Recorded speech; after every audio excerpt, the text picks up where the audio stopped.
Assalamu alaikum and welcome back to another episode of Cricket with Sohaib Alvi. I am your host Daniel Alvi and we're talking about the England versus Pakistan cricket series. What seemed to be like a test match जिसमें पाकिस्तान एक बड़ी अच्छी position में था, जीतने की position में था, वो डे 4 पे England took over the reins.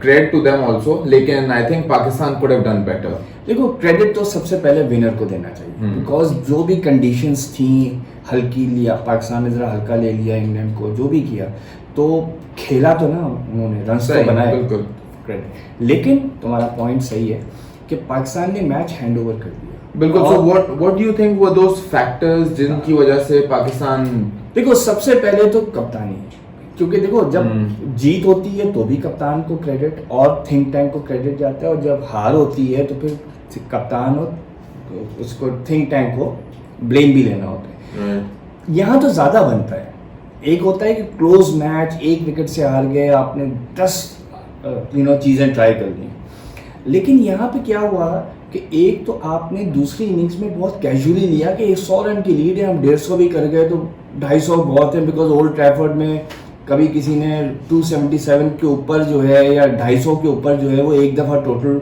बना है जो जीता गया है राइट जो रीच हो गया है तो सेकंड इनिंग्स की बैटिंग से ही मेंटली ये लोग रिलैक्स हो गए थे यहाँ गलती थी यहाँ पे कोच को बैठना चाहिए था वहाँ पे बैटिंग कोच को यूनुस खान को इंस्टिल करना चाहिए था कि no stay in there stay on the pitch because time बहुत था मैच अभी भी देखो 3 सेशंस पड़े हुए थे जब मैच एक दिन बचा हुआ है आप 1.5 सेशन ज्यादा खेल जाते हैं पाकिस्तान बैटिंग में तो इनका कम से कम 75 रन और बन गए होते हैं सडनली 350 के ऊपर बहुत बड़ा टारगेट होता है कमिंग बैक चलो हो गया और यासिर शाह ने एक अच्छे रन बना लिए 32 रन पाकिस्तान ने ऐड कर लिए अब हुआ क्या हुआ ये कि आपने जब उनकी नंबर ओपनर और रूट खेल रहे थे तो आप काफ़ी एग्रेसिवली खेल रहे थे नो डाउट अबाउट इट जब उनकी 5 विकेट गिर गई तो आप रिलैक्स हो गए उसकी सबसे बड़ा जो प्रॉब्लम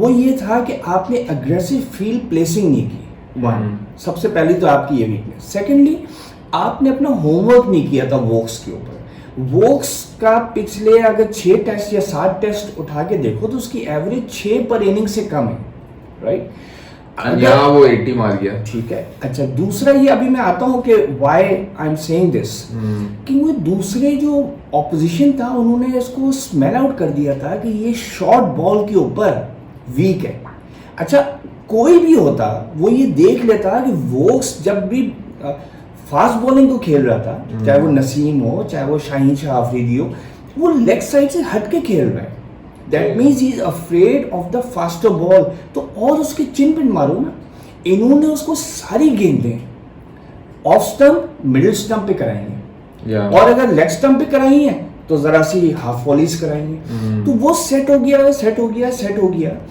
और आपने भी 2 शॉर्ट लेग्स रखो एक सिली मिडॉन रखो Shaheen Afridi over the wicket आए उसके यहाँ पे मारो क्रैम्प है बिल्कुल और शाहीन अफरीदी खुद इस तरह आउट हुआ है पाकिस्तान इनिंग्स में उसमें भी पाकिस्तानी टीम ने देखा कि यार बॉल एकदम से गुड लेंथ पे राइज हो रही है अब आपने जिस तरह से नसीम शाह ने आउट किया जिस तरह शाहीन अफरीदी ने पोप को आउट किया नसीम ने पहली इनिंग्स में इसी तरह की गेंद कराई थी बॉल गुड लेंथ से उठ रही है बिल्कुल आप उसको बाउंस ही नहीं करा दे maybe miss that trick and even totally tactically ये लोग हारे हैं और अपना होमवर्क नहीं किया ऑन द प्लेयर्स किसकी क्या स्ट्रेंथ है बटलर सारा बस स्वीप करता है ठीक है तो आप उसको राउंड द विकेट कराए जाएंगे तो एलबीडब्ल्यू हो ही नहीं सकता if he Mrs the SVEEP और वही मुझे यासिर के हवाले से भी लगा कि वो एकदम से थोड़ा सा डिफेंसिव अप्रोच चला गया राउंड द विकेट का एंड दैट इज एक्चुअली जहां पे वो फिर काउंटर अटैक करना यही बात हुई ना देखो अब आप राउंड द विकेट कब जाते हैं राउंड द विकेट आप उस वक्त जाते हैं जब आप रन्स की पेस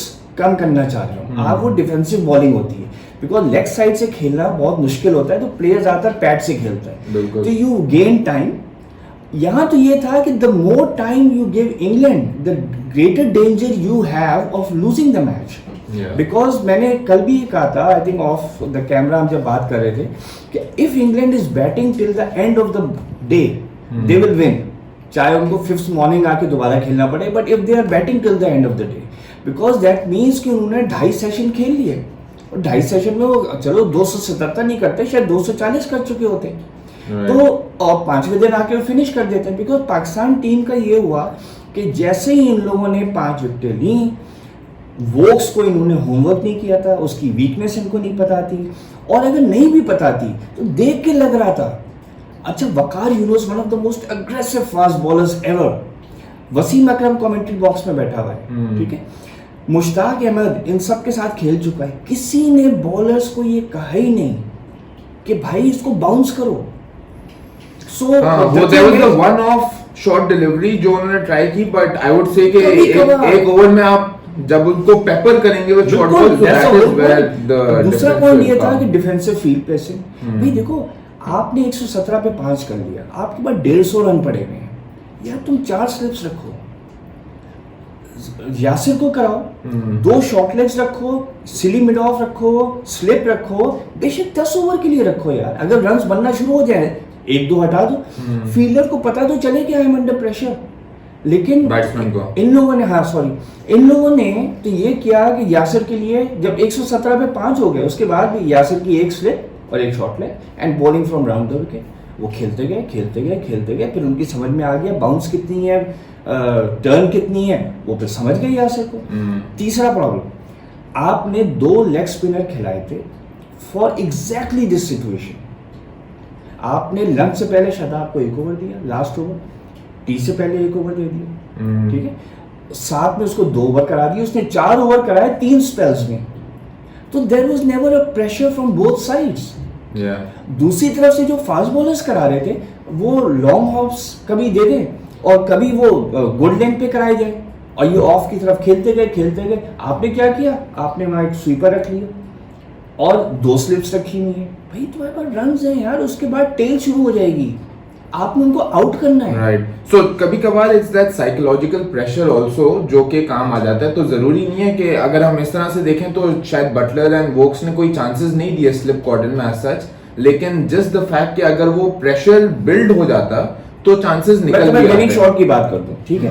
3 विकेटें रहती हैं, 4 रन चाहिए, आप रन रोकने के लिए बहुत मुश्किल होंगे। न्यू बॉल है, राइट, पैक कर दें, तीसरा ओवर है, आप 4 स्लिप्स रखते, तीसरी स्लिप पे वो कैच हो जाता। मुझे बीच में कहीं याद आ रही थी वो। सो द थिंग इज, आपको ये तो समझ आ गई थी कि अगर हमने मैच जीतना है तो हमने इंग्लैंड को ऑल आउट करना है। अगर हम इनको टाइम देते रहेंगे और 1-1 रन बचाते रहेंगे, ये कभी ना कभी तो 1 रन निकाल ही लेंगे ना, तो ये 4 रन तक पहुंच जाएंगे। सही कह रहे हैं। So disappointing I think, because वही वाली बात है कि एक अच्छी पोजीशन में थे। यू वुड से कि total was still good enough, was reasonable. Again old Trafford का रिकॉर्ड देख लो, यहाँ कोई जीता ही नहीं है। ये सेकंड हाईएस्ट टोटल होगा that has been changed in old Trafford's history, right, for a team to win. So the fact is, yes 350 का टारगेट होना चाहिए था। पाकिस्तान को सेकंड इनिंग में जिस तरह से खेले, जिस तरह से अपनी गलतियों से आउट हुए, वो नहीं होना चाहिए था। लेकिन now that you had 277, the momentum was with you after 32 runs in the morning, you should have gone for it. Yeah. तो फेयर इनफ। एक comment by the way Atherton ने किया था, वेरी सेड के Azhar Ali as a captain, उसने एक analysis share की जहां पे उसने कहा कि इन द टेस्ट मैचेस जो पाकिस्तान जीता है या हारा है, there is never been a close call, so maybe he doesn't have that experience of being under pressure and then finding a way out of it also. Do you think वो भी एक factor था? पहली बात ये है कि दुनिया की 150 पौने 200 साल की टेस्ट हिस्ट्री है, क्या जो भी कप्तान पहली दफा टाइट मैच में आता है, क्या वो हर दफा हार जाता है? उसको 10 साल का एक्सपीरियंस है। बिल्कुल, ये हर तरह के कप्तान के अंदर खेला है। इसने वनडे मैचेस खेले हैं, वनडे मैचेस में कप्तानी की है। One day matches is all about pressure in the last 25 overs, in the last 20 overs. तो ये मेरे ख्याल में एथरटन का बिल्कुल मैं डिसरिगार्ड करता हूँ इस कमेंट को। जो कप्तान आपका वनडे कैप्टन रह चुका है और जिसने 10 साल में 15-20 क्लोज मैचेस खेले। अभी 2012-13 में जब ये यूएई आई हुई थी टीम इंग्लैंड की, तो हम 2-3 दफा बिल्कुल हारते जीते हैं। मिसबा कप्तान था, ये फील्ड पे था। यहाँ पे मैं एक और कमेंट कहूंगा कि यहाँ पे मिसबा की थॉट मुझे नजर आई, यहाँ पे वकार यूनुस की इतनी नजर आई, मुश्ताक अहमद की नजर आई, यूनुस की तो बिल्कुल ही नजर आई। यूनुस होता है टीम 200 के नीचे आउट हो गई होती। He is such a brilliant captain. उसको तो मैंने देखा वो अलग से एक अकेला बैठा हुआ था, मिसबा अलग बैठा हुआ था। बेसिकली बात ये है कि मिसबा का जो हमेशा स्टाइल होता था वो होता था एक एनाकोंडा नहीं होता कि वो आपको ग्रिप कर लेता है और बैठा रहता है जब तक आपकी सांस नहीं चली जाए। इसने भी अजहर अली को वही थिंकिंग उतारी है। अजहर अली खुद भी डिफेंसिव कैप्टन है कि बस पीछे बैठे रहो, रन रोकते रहो, जब ये खुद ही फ्रस्ट्रेट होंगे तो कोई ना कोई गलत शॉट खेलेंगे या कोई बड़ी जबरदस्त बॉल निकल आएगी। Instead of going for the kill, that's the right point. इन्होंने Misbah has never gone for the kill. He's always waited and played on the nerves of the batsman. भाई जिस दिन nerves of the batsman चल गए उस दिन आप हार गए। सो यहाँ पे यही हुआ है वनडे मैचेस में, जब भी मिसबा इतना सक्सेसफुल नहीं था, he never went for the kill. He always waited for the 50 overs में इनको स्ट्रैंगुलेट कर दें। यहाँ पे उसने ये नहीं सोचा कि अभी 3 सेशन बाकी हैं, 5.5 सेशन में उनको 277 रन बनाने हैं। जितना तुम उनको आगे खिलाओगे उतना वो टोटल के करीब आएंगे, बिकॉज अर्जेंसी नहीं है। Fair enough. So चलें खैर, what happened is in front of all of us. लेकिन इससे कुछ learnings जो पाकिस्तान टीम ले सके सेकंड टेस्ट के हवाले से। देखो पहली चीज तो लर्निंग ये है कि you have to be aggressive. We were not aggressive. पहली इनिंग में मैंने वकार यूनुस को भी कंग्रेचुलेट किया ऑन कोचिंग द बॉलर्स कि उन्होंने ऑफ स्टंप की लाइन रखी, लेकिन उस वक्त इन्होंने बाउंस भी किए थे। सेकेंड इनिंग्स में अपना सोचा समझा सबक भूल गए। तो पहली बात तो ये है कि Pakistan team has to be aggressive. Azhar Ali को बता दो कि अगर तुम अग्रेसिव नहीं हुए तो तुम वैसे ही हार रहे हो, तो अग्रेसिव हो क्या हारो। एटलीस्ट दूसरे लोगों को ये होगा कि इन्होंने कोशिश तो की, दूसरे की वीकनेस पे तो की, तो अग्रेसिव नहीं थे हम पाकिस्तान टीम में। एंड मैच सिचुएशन पे भी डिपेंड करता है ना, कहाँ आपको एग्रेसिव होना है, कहाँ डिफेंसिव होना है, आपको थोड़ा सा एनालाइज करके लेके चलना होता है कि आप, मगर मेरा जब व्हेन आई से अजहर शुड बी एग्रेसिव, देखो यार लास्ट 30 रन्स भी अगर तुम ले लो, शाहीन आफरीदी, आपका शादाब खान, आपका Naseem, they are all inexperienced bowlers in test cricket and some of them are inexperienced all around. Azhar mid of पे खड़ा है, कितनी दफ़ा वो बॉलर के साथ चलता हुआ गया वापस और उसको समझाता रहा, उसको पैप अप किया, उसको सब किया, कोई फिक्र नहीं, जीतना है हमने मैच। जो इमरान खान करता था, जो जावेद मियादाद करता था, वो लग जाते थे बॉलर के पीछे हर गेंद के बाद, डोंट वरी इसको आउट करेंगे, ठीक है। तो बंदे का दिल बड़ा होता है। यहाँ पूरे दिन मैंने नहीं देखा कि अजहर जो है वो बॉलर के साथ जा रहे हैं। तुम याद करो सरफराज अहमद विकेट कीपिंग पीछे से भागता हुआ आता था in the middle of the over all the way to his run up, फिर भागता हुआ वापस जाता था। तो आपको अग्रेसिवनेस चाहिए थी, आपको टीम में नजर आना चाहिए। अजहर तो बस मिड ऑफ पे खड़ा है, यदि बस जो होगा देखा जाएगा और एक ना एक अच्छी गेंद आ जाएगी, और ये तो पिच ऐसी है कि कोई ना कोई तो बॉल टर्न हो जाएगी।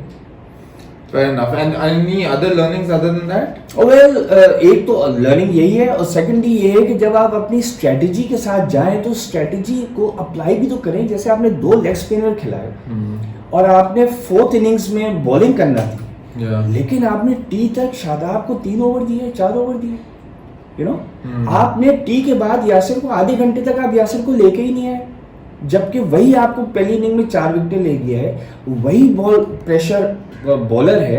बाकी जो इनएक्सपीरियंस बॉलर्स थे, आप अब्बास को लिया, भाई वो तो सीधी ओल्ड बॉल है ना, वो तो न्यू बॉल से अच्छी बॉलिंग करता है, ओल्ड बॉल से इतना खास नहीं करता वो। दूसरा ये है जो वसीम अकरम ने बोला, उसने कहा मैंने पूरा दिन इन लोगों को देखा, ये बॉल नहीं बना रहे थे। बॉल बनाना सिर्फ बॉल टेम्परिंग नहीं होता है, एक साइड को शाइन करते रहना होता है। तो पूरा दिन सारे 11 प्लेयर जिसके पास भी गेंद आती है वो एक तरफ देखता है शाइन किस तरफ है, उसको ज्यादा करता है, तो एक तरफ रफ रहती है, तो आपकी रिवर्स स्विंग होती है। यहाँ पे बिल्कुल नहीं नजर नहीं है, इस वजह से किसी ने बॉल नहीं बनाई।